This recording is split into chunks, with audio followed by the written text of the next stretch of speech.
আমার বয়স যখন 7 বছর তখন আমার মায়ের যক্ষ্মা হয় এবং সেই রোগের সংক্রমণ এড়াবার জন্য তার থেকে আমাদের দূরে সরিয়ে দেওয়া হয়।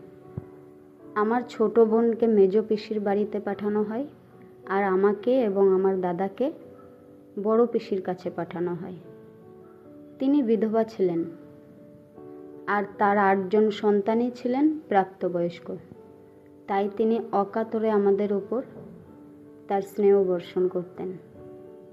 বিধবা হবার ফলে তিনি ছিলেন নিরামিষাশী। তিনি খুব সুন্দর রান্না করতেন এবং অন্যদের রেঁধে খাওয়াতে ভালোবাসতেন। তার রান্না করা নিরামিষ খাবার আমার খুব ভালো লাগতো এবং প্রায়ই আমি তার সঙ্গে বসে খেতাম। তার অগাধ ভালোবাসা পেলেও আমার মায়ের জন্য সব সময় মন কেমন করতো। আমি জানতাম যে তিনি অসুস্থ ছিলেন, কিন্তু আমি বুঝতে পারতাম না কেন আমরা তার সান্নিধ্য থেকে বঞ্চিত হয়েছিলাম। একবার আমাদের এক পিসতুত ভাইয়ের ছেলের জন্মদিনের অনুষ্ঠানে আমি লুকিয়ে সেখান থেকে বেরিয়ে গিয়ে মাকে দেখতে গিয়েছিলাম। তার ঘরের দরজার আড়াল থেকে আমি দেখছিলাম তিনি বালিশে ভর দিয়ে বসে আছেন, তার চোখ বন্ধ।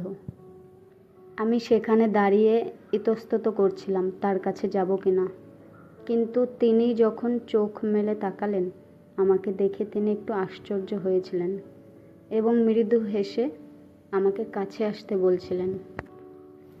তিনি ভেবেছিলেন যে কেউ নিশ্চয়ই আমাকে সেখানে নিয়ে এসেছে, কিন্তু যখন তিনি জানতে পারেন যে আমি নিজেই কাউকে না বলে লুকিয়ে চলে এসেছি, তখন তিনি আমাকে জড়িয়ে ধরে কাঁদতে শুরু করেছিলেন।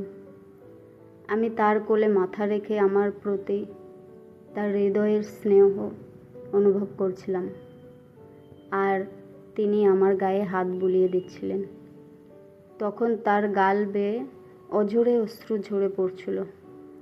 তার আলিঙ্গনের নিবিড় বন্ধনে তখন আমার চোখ দিয়েও জল পড়তে শুরু করেছিল।